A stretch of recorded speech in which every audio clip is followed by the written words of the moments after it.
আবারও বাউন্স হলো ক্রিকেটারদের দেওয়া দুর্বল রাজশাহীর চেক। এখনো টাকা পাননি কেউ। সক্ষমতা না থাকলে বিপিএল আসা উচিত নয় বললেন ডেভিড মালান।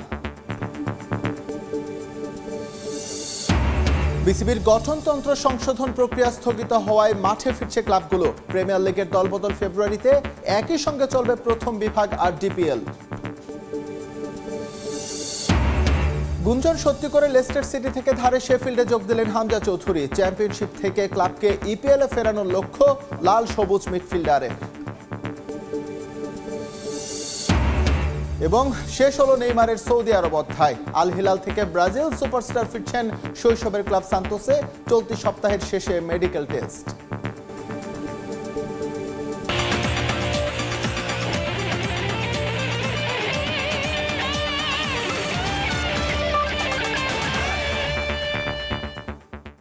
বিশ্বের নানা প্রান্তের খেলাধুলার খবর নিয়ে আমাদের নিয়মিত আয়োজন খেলার সময়, আর এই আয়োজনে আপনাদের সঙ্গে আছে আমি এস এম ইকবাল।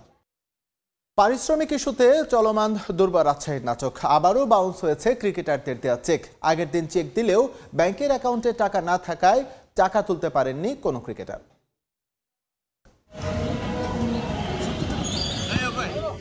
এবারের বিপিএলে দুর্নামের অপর নাম দুর্বার রাজশাহী। আসর শুরুর আগে থেকে অনিয়মকে নিয়ম বানিয়ে চলছে ফ্র্যাঞ্চাইজিটি। জমা দেয়নি ব্যাংক গ্যারান্টি, যার আবার অনুমোদন দিয়েছে বিসিবি, যাদেরকে ফ্র্যাঞ্চাইজি দিয়ে সমালোচনার মুখে বিপিএল গভর্নিং কাউন্সিল।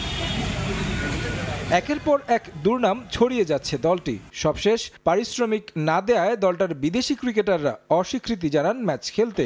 আশ্বাসের পর আশ্বাস দিয়েও অর্থ পরিশোধ না করায় মাঠে যাননি ক্রিকেটাররা। বিপিএল ইতিহাসে যা ঘটেছে প্রথমবার। ক্রিকেট বোর্ডের বিশেষ অনুমোদনে শুধুমাত্র লোকাল ক্রিকেটারদের নিয়ে ম্যাচ খেলে রাজশাহী। যদিও সেই ম্যাচে আসরের সবচেয়ে সফল দল রংপুর রাইডার্সকে হারিয়েছে পদ্মাপাড়ের দলটা।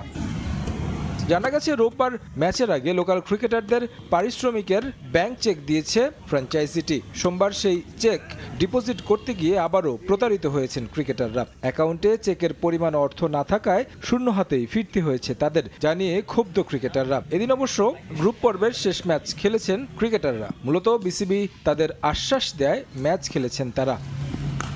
তবে বিদেশি ক্রিকেটারদের সঙ্গে ঝামেলার মিটমাট হয়নি। যার বিদেশি নিয়ে খেলার কথা থাকলেও দুইজন নিয়েই খেলতে হয়েছে তাদের, কারণ চেক নিয়ে তাদের দ্বারে গিয়েও ফিরে এসেছেন মালিক পক্ষ। শুধু ক্রিকেটারদের অর্থই নয়, জানা গেছে ঢাকা ও চট্টগ্রামে হোটেল বিলও পরিশোধ করতে পারেনি ফ্র্যাঞ্চাইজিটি, যার কারণে ঢাকায় একটি হোটেলে ওঠার পরও ম্যাচের দিন সকালে বদলাতে হয় হোটেল। এমন পরিস্থিতিতে ভাবমূর্তি ক্ষুণ্ণ হয়েছে বাংলাদেশ ক্রিকেট বোর্ডের। ফ্র্যাঞ্চাইজিটিকে বিপিএলে অংশ নেওয়ার সুযোগ দেয় বোর্ডও পড়েছে সমালোচনার মুখে। এবারের বিপিএলে বোর্ড বেশ কিছু ভালো উদ্যোগ নিলেও এই এক ফ্র্যাঞ্চাইজির কারণে ম্লান হয়েছে বোর্ডের প্রশংসনীয় কাজগুলো। তারেক হাসান শিমুল, সময় সংবাদ, ঢাকা। এই মুহূর্তে মিরপুরে আছেন রিপোর্টার তামিম হোসাইন। রাজশাহী ক্রিকেটারদের পেমেন্ট ইস্যুর সবশেষ তথ্য জানতে আমরা এখন সরাসরি যুক্ত হচ্ছি তার সঙ্গে। দেশের ক্রিকেটে আবারও কিন্তু লজ্জাজনক ঘটনা ঘটালো দুর্বার রাজশাহী। তাদের দেয়া যে চেকটা সেটা কিন্তু আবারও বাউন্স হয়েছে। আমরা যেমনটা জানি যে আসলে রংপুরের বিপক্ষে ম্যাচের আগে কিন্তু ক্রিকেটারদের ম্যাচ বয়কটের কিন্তু একটা কথা উঠেছিল। তারপরে এনামুল হক বিজয় কিন্তু একটা চেকের ছবি সহ কিন্তু পোস্ট করে তারপর মাঠে খেলতে এসেছিলেন। এরপর কিন্তু বিদেশি ক্রিকেটারদেরও রাজশাহী কর্তৃপক্ষ কনভিন্স করে তাদেরকে 50% অর্থ দেওয়ার চেক, একটি 50% অর্থের একটি চেক কিন্তু তাদেরকে দেয়া হয়েছে। তো ওই চেকটা কিন্তু আজকে আমরা যেমন গতকাল থেকে এই ব্যাপারে কথা শোনা যাচ্ছিল যে আসলে চেকটা বাউন্স হতে পারে। তো আজকে 12টার পরে কিন্তু আমরা নিশ্চিত হতে পেরেছি আসলে তাদের দেয়া যেই 50% অর্থ ক্রিকেটারদের ওই চেকটা কিন্তু আবারও বাউন্স হয়েছে। এ নিয়ে দ্বিতীয়বারের মতো কিন্তু এমন ঘটনা ঘটেছে। আমরা যেমনটা জানি যে আসলে দুর্বার রাজশাহী আসলে শুরু থেকেই বা নানা ধরনের বিতর্কের জন্ম দিচ্ছে, বিশেষ করে এই পেমেন্ট ইস্যুতে। কারণ এর বাইরেও কিন্তু আমরা হোটেলেও টাকা পরিশোধ না করারও একটা ঘটনা কিন্তু আমরা জানতে পেরেছি। তবে এই ক্রিকেটারদের যে পারিশ্রমিক, কারণ দুর্বার রাজশাহী মাঠে যে ধরনের পারফরমেন্স করছে তারা কিন্তু প্লে অফের অনেকটা কাছাকাছি অবস্থান করছে। তবে এই দলটা যে ধরনের পারফরমেন্স করছে তারপরে যদি এই মাঠের বাইরে পেমেন্ট ইস্যু নিয়ে যেটা ক্রিকেটারদের হক, ওই টাকাটা যদি তারা না পায় তাহলে এটা আসলেই বাংলাদেশের ক্রিকেটের জন্য এবং বিপিএলকে কিন্তু প্রশ্নবিদ্ধ করবে। কারণ আমরা যেমনটা জানি যে আসলে বিপিএল কিন্তু 11তম আসর চলছে বিপিএলের। তো এত বছরেও আসলে বিপিএলকে নিয়ে অনেক বড় বড় স্বপ্ন ছিল আমাদের, এবং বোর্ড কর্তারাও কিন্তু বিভিন্ন সময় বিভিন্নভাবে বলেছিলেন যে আসলে বিপিএলকে তারা বিজনেস হিসেবে নিয়েছেন। তো ওই বিজনেসের জায়গা থেকে যদি একটা ফ্র্যাঞ্চাইজি এ ধরনের কর্মকাণ্ড করে, এটা আসলেই দেশের ক্রিকেটের জন্য লজ্জা স্বাভাবিকভাবেই, এবং বিদেশি ক্রিকেটারদের যে চেকটা ওইটাও কিন্তু বাউন্স হয়েছে। তো স্বাভাবিকভাবেই সামনের দিকে কোনো বিদেশি ক্রিকেটার বাংলাদেশের এই বিপিএল খেলতে আসবে কিনা এই জায়গাটা কিন্তু একটা শঙ্কা থেকে যাবে। কারণ এভাবে যদি প্রতি বছরই এবার যে দুর্বার রাজশাহী যে ঘটনাটা ঘটিয়েছে, এটা যদি পরবর্তী বছরও হয়, তাহলে স্বাভাবিকভাবেই তারা আস্তে আস্তে এই বাংলাদেশ প্রিমিয়ার লিগ থেকে মুখ ফিরিয়ে নেবে। আমরা যেমনটা জানি যে আসলে দুর্বার রাজশাহী কর্তৃপক্ষ কিন্তু বলেছিল, এবং গতকালকেও ম্যাচের পরে কিন্তু দুর্বার রাজশাহীর যে ওনার রয়েছেন শফিক সাহেব, তিনি কিন্তু বলেছেন যে এটা জাস্ট মিসআন্ডারস্ট্যান্ডিং হয়েছে, ক্রিকেটারদের সাথে তার বোঝাপড়া হয়ে গেছে এবং তার ক্রিকেটাররা তাদের পারিশ্রমিক পাবে। কিন্তু আজকে ঘটনাটা পুরোপুরি উল্টো হয়েছে, ক্রিকেটারদের যে চেক, ওই চেক কিন্তু আবারও বাউন্স হয়েছে। তো এটা কিন্তু বিপিএলকে প্রশ্নবিদ্ধ করবে। তো মিরপুর শেরেবাংলা ক্রিকেট স্টেডিয়াম থেকে দুর্বার রাজশাহীর পেমেন্ট ইস্যু নিয়ে এই ছিল আমার কাছে সবশেষ তথ্য। তামিম যুক্ত হয়েছিলেন আমাদের সঙ্গে, মিরপুর থেকে জানাচ্ছিলেন ক্রিকেটাররা যে এখনও পায়নি রাজশাহীর যেসব ক্রিকেটার তার সবশেষ তথ্য। এদিকে সুতোয় ঝুলছে ঢাকার প্লে অফ ভাগ্য, তারপরেও কাগজে কলমের হিসেবে টিকে আছে শাকিব খানের দল। আগেই আশাহত না হয়ে তাই শেষ 2 ম্যাচে জয় নিয়ে পরিসংখ্যানের লড়াইয়ে টিকে থাকার স্বপ্ন দেখছেন দলটির স্পিনার নাজমুল অপু। সাব্বির রহমান ও তানজিদ তামিমের পারফরমেন্স দলকে অনুপ্রেরণা যোগাচ্ছে বলে জানান তিনি। এদিকে বিপিএলে নিজেকে প্রমাণ করে জাতীয় দলে ফিরতে চান এই স্পিনার। এবারের বিপিএল আসরে বড় চমক ছিল সাকিব খানের ফ্রাঞ্চাইজিতে আসা। যদিও বিপিএল শুরু হতেই মুচড়ে পড়ে ঢাকা ক্যাপিটালস। প্রথম 6 ম্যাচেই জয়হীন থাকে থিসারা পেরেরার নেতৃত্বাধীন দলটা। জয়ের খোঁজে থাকা ঢাকা প্রথম জয়ের দেখা পায় সিলেট পর্বে গিয়ে। তবে সবশেষ টানা 2 ম্যাচে জয়ে কিছুটা আশার আলো খুঁজে পায় ক্যাপিটালসের ক্রিকেটাররা। 10 ম্যাচে 3 জয়ে টেবিলের ষষ্ঠ অবস্থানে রাজধানীর দলটা। প্লে অফ খেলার পথটাও যে অনেকটাই ক্ষীণ ক্যাপিটালসের। তবে এখনই প্লে অফ খেলার হাল ছাড়তে রাজি নয় ঢাকা, লড়াই করে যেতে চায় শেষ অবধি। ব্যাটসম্যানরা বোলাররা সবাই খুব ভালো টাচে আছে। একটা টুর্নামেন্ট প্রথম দিকের চেয়ে লাস্ট দিকটা ইম্পর্টেন্ট, যে টিম ব্যাক করছি আমরা। তো আশা করি ইনশাল্লাহ 2টা ম্যাচ ভালোভাবে উইন করলে সেকেন্ড রাউন্ডে কনফার্ম হবে। দলীয় পারফরমেন্সে পিছিয়ে থাকলেও ব্যক্তিগত পারফরমেন্সে বাজিমাত করছেন ক্যাপিটালসের ক্রিকেটাররা। আসরের শুরু থেকেই উইলোবাজি করছেন ওপেনার তানজিদ তামিম। এবারের আসরে এখন পর্যন্ত সর্বোচ্চ রানের মালিক তিনি। এছাড়া সাব্বির রহমানের ব্যাটিং পারফরমেন্সেও মুগ্ধ ক্রিকেট প্রেমীরা। বিপিএলে সাব্বিরের কামব্যাক থেকে অনুপ্রেরণা নিচ্ছেন সতীর্থরাও। ডাউন অর্ডারে হোক, একটা ব্যাটসম্যান যদি রানে থাকে তো এটা টিমের জন্য অনেক ভালো দিক। আর ও তো মাশাআল্লাহ খুব ভালো এখন ব্যাক করছে ভালোভাবে, আবার খুব ভালো হিটার। আশা করি যে অল্প বলে অনেক বড় একটা রান করে দেয়, তো এটা আমাদের জন্য খুব বড় প্লাস পয়েন্ট। তো আশা করতেছি যে ইনশাল্লাহ 2 ম্যাচও ভাবে ভালো করলে আমাদের টিমের জন্য ভালো হবে। এবারের বিপিএল ড্রাফটে দল পাননি নাজমুল ইসলাম অপু। ড্রাফটের বাইরে থেকে পরবর্তীতে অপুকে দলে ভেড়ায় ঢাকা ক্যাপিটালস। তবে এবারের আসরে ভালো পারফর্ম করে পরবর্তী বিপিএল ড্রাফটে আলোচনায় থাকতে চান তিনি। সঙ্গে জাতীয় দলে ফেরার জন্য কঠোর পরিশ্রম চালিয়ে যেতে চান অপু। লাস্ট 3 বছর ধরে জাতীয় লিগে হাইস্ট উইকেট টেকার হয়েছি, বিসিএল এ হাইস্ট উইকেট টেকার হয়েছি, দেন প্রিমিয়ার লিগে আমি 3rd হাইস্ট উইকেট টেকার হয়েছি। তো আমি আমার দিক থেকে আমি চেষ্টা করতেছি যে আমি যাতে যখনই সুযোগ পাই কাজে লাগে। এটা সিলেক্টারদের ব্যাপার, ওনারা যদি নেয় ইনশাল্লাহ আমি চেষ্টা করবো আমার সর্বোচ্চ দিয়ে দেশের জন্য কিছু করার। এবারের আসরে 6 ম্যাচ খেলে 3 উইকেট নিজের নামে যোগ করেছেন নাজমুল ইসলাম। রিফাতুল ইসলাম মিরন, সময় সংবাদ। ঢাকার ক্লাবগুলোর কাছে নথি স্বীকার করল বিসিবি। তাদের দাবি মেনে নিয়ে স্থগিত করা হয়েছে গঠনতন্ত্রের সংশোধন প্রক্রিয়া। ফলে মাঠে গড়াচ্ছে সিসিডিএম এর আওতাধীন সব লিগ। একই সঙ্গে চলবে প্রথম বিভাগ ক্রিকেটের 2য় রাউন্ড আর জিপিএল। প্রিমিয়ার লিগের দলবদল ফেব্রুয়ারির মাঝামাঝি, যেখানে এবার থাকছে না কোনো বিদেশি। বোর্ডের সঙ্গে আলোচনা শেষে নিজেদের ইতিবাচক সিদ্ধান্তের কথা জানিয়েছে বিসিবি ও ক্লাবের পরিচালকরা। 5 আগস্টের পর পরিবর্তিত পরিস্থিতিতে দায়িত্ব নেওয়ার পর কখনোই খুব একটা স্বস্তিতে সময় পার করতে পারেনি ফারুক আহমেদের বিসিবি। প্রায়শই তাদের সামাল দিতে হয়েছে নানা নেতিবাচক আলোচনা। তবে সবচাইতে অস্বস্তি বোধ হয় ঢাকার ক্লাবগুলো লিগ বয়কটের ঘোষণা। নাজমুল আবেদিন ফাহিমের নেতৃত্বে 5 সদস্যের একটি কমিটি বিসিবির গঠনতন্ত্র সংশোধনের প্রস্তাব ফাঁস হওয়ার পর থেকেই এ নিয়ে একজোট ক্লাবগুলো। পরে বাধ্য হয়ে সেই সিদ্ধান্ত থেকে সরে আসতে হয় বোর্ডকে। ফলাফল আবারও মাঠে ফিরছে ঢাকার ক্লাব ক্রিকেট। যে খসড়াটা যে প্রস্তাবিত যেটা সংশোধনী আনা হয়েছিল সেটা বাতিল করেছে। তো আমরা ক্রিকেট বোর্ডকে আন্তরিকভাবে ধন্যবাদ জানিয়েছি যে এই সংকট নিরসনে তারা দ্রুত ব্যবস্থা নিয়েছে। আমাদের 3rd ডিভিশন 2nd ডিভিশন শেষ হয়ে গেছে এবং আমরা 1st ডিভিশনটা শুরু করতে গিয়ে একটা জায়গায় এসে থেমে গিয়েছিলাম, বাট সেটার জন্য আমরা আজকে বসছিলাম এবং we had a very fruitful discussion. DPL এর দলবদলের তারিখও চূড়ান্ত করে ফেলেছে সিসিডিএম। ফেব্রুয়ারির মাঝামাঝি দলবদল। এবারও থাকছে না কোনো বিদেশি খেলানোর সুযোগ। সার্টেন টাইমে গিয়ে প্রিমিয়ার ডিভিশনটা আমরা শুরু করতে চাই, যাতে 2টা লিগ পাশাপাশি চলবে, 1st ডিভিশনও চলবে, প্রিমিয়ার ডিভিশনও চলবে। ফেব্রুয়ারির 8 তারিখে হয়তো মিটিংটা করব, 17, 18, 19-এর মধ্যে দলবদলটা দিব। চেষ্টা করব 27, 28 যখন আমাদের পারমিট করে শিডিউল তখন খেলাটা শুরু করতে। এরকম একটা প্ল্যান আমরা ডিসকাস করেছি। যদিও বাংলাদেশ ক্রিকেট বোর্ডের বর্তমান গঠনতন্ত্রে 171 জন কাউন্সিলরে 76 জনই আসে ঢাকার ক্লাব থেকে। এমনকি 25 সদস্যের পরিচালনা পর্ষদে যে সংখ্যাটা 12, যেখানে বিভাগীয় বা আঞ্চলিক পর্যায় থেকে আসে মোটে 10 জন। প্রশ্ন ছিল ক্লাবগুলোর পরিচালকদের কাছে, তাহলে ক্রিকেট বিকেন্দ্রীকরণ হবে কি করে? ডিসেন্ট্রালাইজ করতে চান ক্রিকেটকে কিভাবে? আপনি যোগ্য লোক যদি না পান, তো দায়টা সবার। যদি সবাই মিলে কাজ করেন এবং যোগ্য লোকগুলি বোর্ডে আসে, আপনি যদি কম্পেয়ার করেন ঢাকার ডিরেক্টর, এবং আমি কাউকে খাটো করে কথা বলছি না, যে ঢাকার ডিরেক্টর যারা আছে তাদের লং লাইফ ক্রিকেটের হিস্ট্রি আছে অনেকের এবং অনেক নলেজেবল।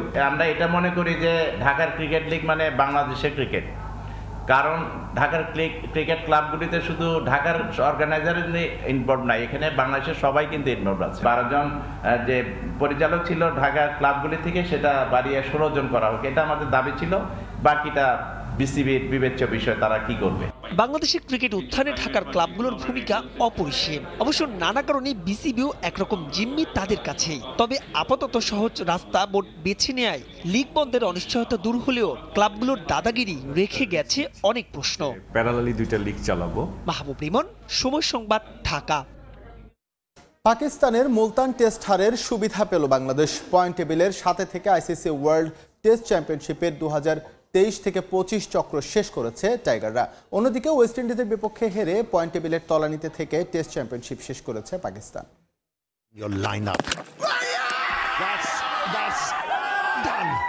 কারো পৌষ মাস তো কারো সর্বনাশ।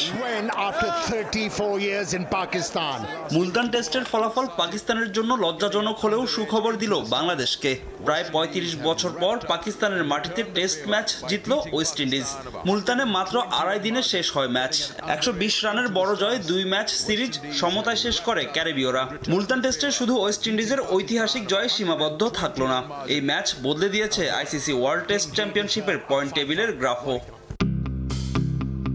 ঘরের মাঠে এই ম্যাচ হেরে লজ্জার মুখে পড়েছে ম্যান ইন গ্রিন। পয়েন্ট টেবিলের তলানিতে থেকে আইসিসি ওয়ার্ল্ড টেস্ট চ্যাম্পিয়নশিপের 2023-25 চক্র শেষ করেছে শান মাসুদের নেতৃত্বাধীন পাকিস্তান। 14 ম্যাচে 5 জয় ও 9 হারে তাদের পয়েন্ট পার্সেন্টেজ 27.98। তাদের আগে আছে ওয়েস্ট ইন্ডিজ। পাকিস্তানের বিপক্ষে নিজেদের শেষ ম্যাচ জিতে পয়েন্ট টেবিলের 8-এ উঠে এলো ক্যারিবীয়রা। 13 ম্যাচে 3 জয়, 8 হার ও 2 ড্রয়ে তাদের পয়েন্ট পার্সেন্টেজ 28.21। পাকিস্তানের কল্যাণে পয়েন্ট টেবিলের 7ম স্থানে থেকে টেস্ট চ্যাম্পিয়নশিপ শেষ করতে যাচ্ছে বাংলাদেশ।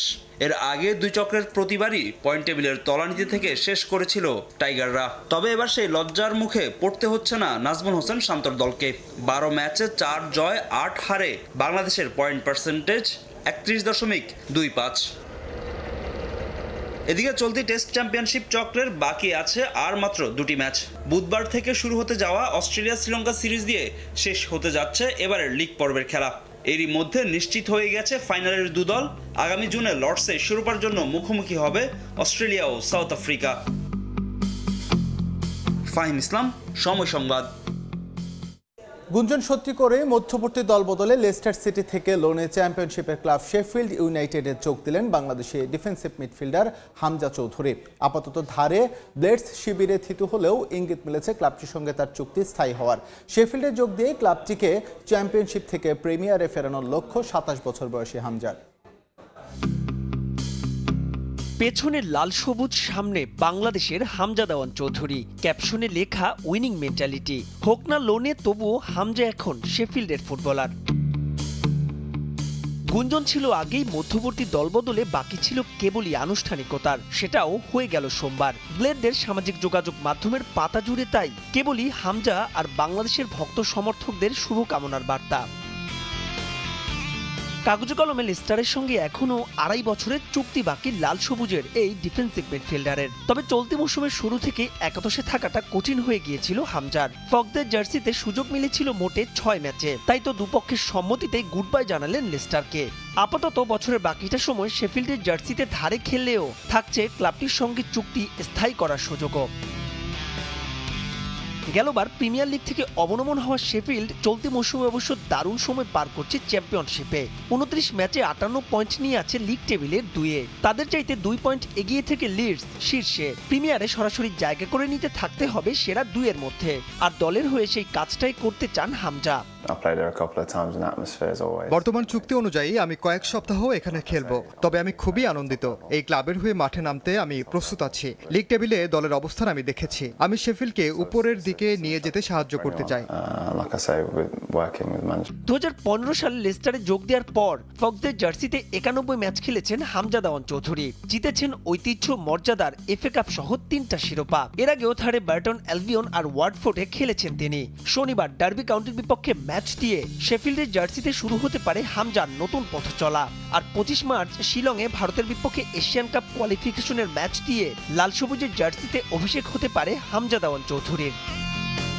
মাহবুব লিমন, সময় সংবাদ। ফেব্রুয়ারি উইন্ডোতে দুবাই খেলতে যাবে বাংলাদেশ নারী ফুটবল দল। ২৬ ফেব্রুয়ারি আরব আমিরাতের বিপক্ষে খেলবে ফিফা ফ্রেন্ডলি, আর ২ মার্চের ম্যাচ হবে শুধুই প্রস্তুতিমূলক। এছাড়া দেশে ফিরেছেন কোচ পিটার বাট্টারও। ব্রিটিশ কোচ মঙ্গলবার থেকেই যোগ দেবেন নারীদের ক্যাম্পে। এদিকে গেল বছরের অক্টোবরেই শেষ হয়েছে নারীদের চুক্তির মেয়াদ। সভাপতি দেশে ফিরলেই নতুন চুক্তি নিয়ে আলোচনা হবে বলে জানান নারী উইং চেয়ারম্যান মাহফুজ আক্তার কিরণ। কোভিডের পর থেকে উইমেন্স ফুটবল নিয়ে কিন্তু ফেডারেশনগুলো ওইভাবে খুব একটা যে আগ্রহী তা না। আগে যেভাবে আমরা কমিউনিকেশন করলে ওরা রেসপন্স করতো, এখন কিন্তু সেভাবে করে না।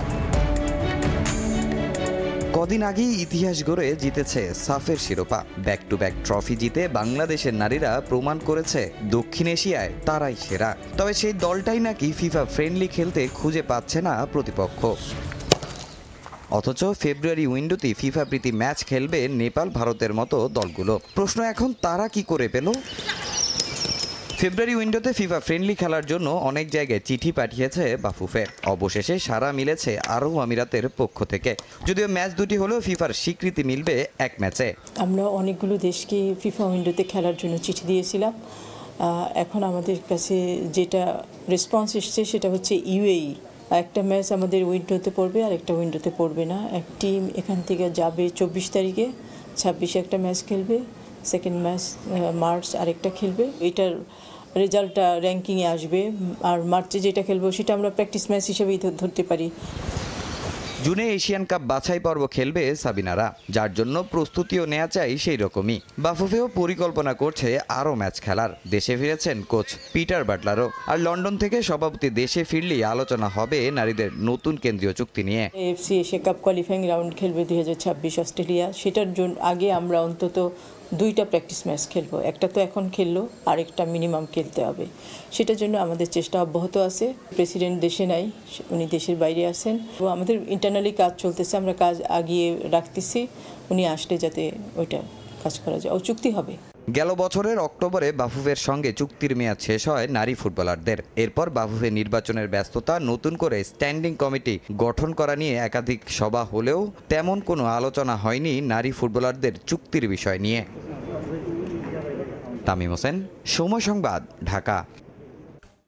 লিওনেল মেসির মতো ফুটবল ক্লাব বার্সেলোনাকে আর কেউ ভালোবাসেন না, এমন মন্তব্য করেছেন ইন্টার মায়ামির মালিক ডেভিড বেকহ্যাম। ফুটবল থেকে অবসরের পর লিওকে মায়ামিতে থাকার প্রস্তাব দেন ইংলিশ কিংবদন্তি, কিন্তু সেটা প্রত্যাখ্যান করে মেসি ক্যাম্প নুর পাশে থাকার কথা বললে এই মন্তব্য করেন বেকহাম। ফুটবল ক্লাব বার্সেলোনা থেকে লিওনেল মেসির অশ্রুসিক্ত বিদায় আবেগতাড়িত করেছিল তার নিন্দুকদেরও। বার্তোমেউ এফসিবিকে এমন একটা পর্যায়ে নিয়ে গিয়েছিলেন, সে সময় বহু চেষ্টা করেও আর স্পেনে থাকা সম্ভব হয়নি সর্বকালের সর্বশ্রেষ্ঠ ফুটবলারের। বাধ্য হয়ে ক্লাব ছাড়লেও অশ্রুসিক্ত নয়নে নিজের ইচ্ছের কথা জানিয়েছিলেন লিও। স্পেন ছাড়ার পর ফ্রান্স ঘুরে লিওনেল মেসির ঠিকানা এখন মার্কিন যুক্তরাষ্ট্রে। মাঝে পুনর্মিলনের গুঞ্জন শোনা গেলেও সেটা আলোর মুখ দেখেনি নানা কারণে। তবে সম্প্রতি আবারও দানা বেঁধেছে সেই সম্ভাবনা। মেজর লিগ সকারের নিয়মই তৈরি করে দিয়েছে সেই সুযোগ, আর তাই MLS এর অফ সিজনে আবারও গায়ে উঠতে যাচ্ছে মেসির গায়ে বার্সেলোনার জার্সি।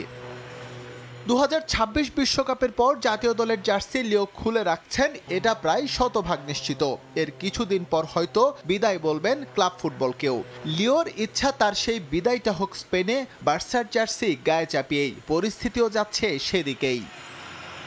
অবসর জীবন কোথায় কাটাবেন লিটল ম্যাজিশিয়ান, এরই মধ্যে আলোচনা শুরু হয়ে গেছে এই বিষয় নিয়ে। যুক্তরাষ্ট্রে যাওয়ার পর নতুন করে আরও কিছু ব্যবসার সঙ্গে যুক্ত হয়েছেন লিওনেল মেসি। সব ভেবে তার ক্লাব ইন্টার মায়ামির মালিক ডেভিড বেকহাম প্রস্তাব রাখেন তাকে মায়ামিতে থাকার। তবে দল বদলে তার সঙ্গে সম্মত হলেও এখানে আপত্তি জানিয়েছেন লিও।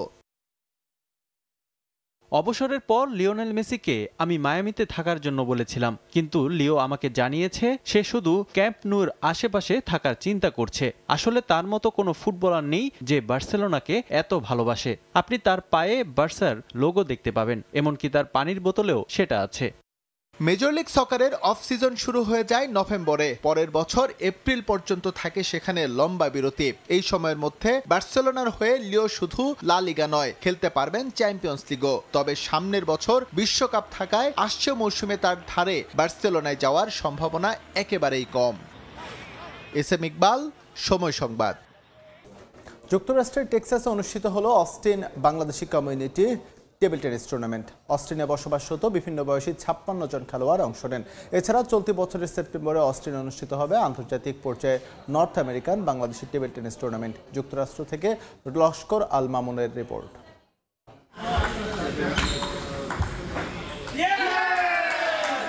প্রতি বছরের মতো এবারও যুক্তরাষ্ট্রের টেক্সাস অঙ্গরাজ্যের রাজধানী অস্টিনে বসবাসরত বাংলাদেশিদের অংশগ্রহণে অনুষ্ঠিত হয়েছে Bangladeshi community table tennis tournament 2025। Bangladeshi Association for Table Tennis in Austin BATT এর আয়োজনে টুর্নামেন্টের পঞ্চম আসরে 56 জন বাংলাদেশি খেলোয়াড় এতে অংশ নেন। 4 গ্রুপে রাউন্ড রবিন লিগের 20 ম্যাচে লিগ পর্যায়ের মোট 172টি খেলা শেষে কোয়ার্টার, সেমিফাইনাল ও ফাইনাল অনুষ্ঠিত হয়। অস্টিন ইন্টারন্যাশনাল টেবিল টেনিস ক্লাবে অনুষ্ঠিত এই টুর্নামেন্টের খেলা উপভোগ করতে ভিড় করে বাংলাদেশি টেবিল টেনিস প্রেমীরা। টুর্নামেন্টের ফাইনালে বিগিনার্স গ্রুপের 15 বছর বয়সী জায়েদ ইসলাম চ্যাম্পিয়ন এবং রানার আপ হন ফয়সাল রশিদ। ইন্টারমিডিয়েট গ্রুপে সাজ্জাদুর রহমান সোহাগ চ্যাম্পিয়ন এবং আবু সোহেল রানার আপ হন। পরে বিজয়ীদের মধ্যে ট্রফি তুলে দেন অতিথিরা। আয়োজকরা জানান, north American Bangladeshi table tennis আন্তর্জাতিক পর্যায়ের টুর্নামেন্ট অনুষ্ঠিত হবে চলতি বছরের 27 সেপ্টেম্বর। এবারের আসর বসবে অস্টিনে।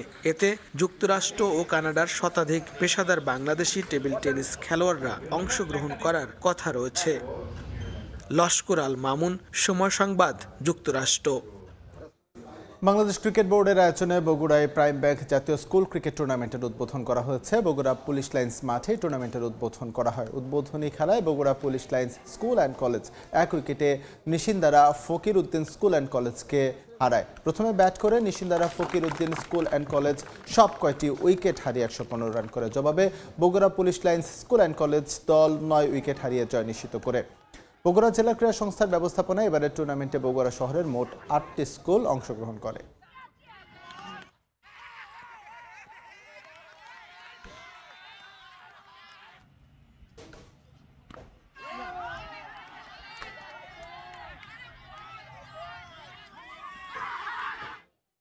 চুয়াডাঙ্গায় তারুণ্যের উৎসব উপলক্ষে আর্চারি প্রতিযোগিতা সম্পন্ন হয়েছে। নতুন বাংলাদেশ করার লক্ষ্যে তারুণ্যের উৎসব উপলক্ষে আর্চারি প্রতিযোগিতা অনুষ্ঠিত হয়। প্রতিযোগিতায় 40 জন খেলোয়াড় অংশগ্রহণ করে। পুরুষ এককে স্বর্ণপদক পান সাকিব, রৌপ্য পদক পান শিহাব ও ব্রোঞ্জ পদক জয় করেন শারুফ। মেয়েদের এককে স্বর্ণপদক জেতেন তিশা, রৌপ্য পদক মৌ ও ব্রোঞ্জ পদক জেতেন মনিকা।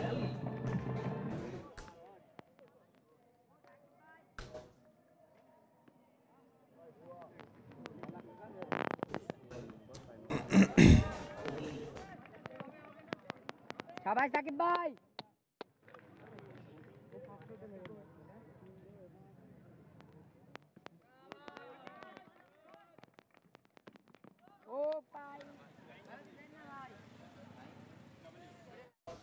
খেলার সময় শীর্ষ সংবাদগুলো জানিয়ে দিচ্ছি আরো একবার। আবারও বাউন্স হলো ক্রিকেটারদের দেওয়া দুর্বল রাজশাহীর চেক। এখনো টাকা পাননি কেউ। সক্ষমতা না থাকলে বিপিএল আসা উচিত নয় বললেন ডেভিড মালান।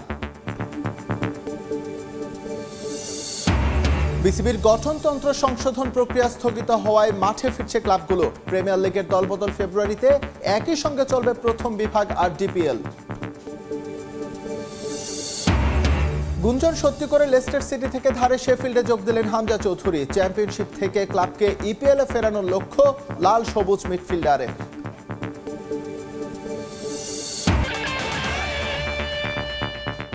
এই ছিল খেলার সময়। সঙ্গে থাকুন সময়ের।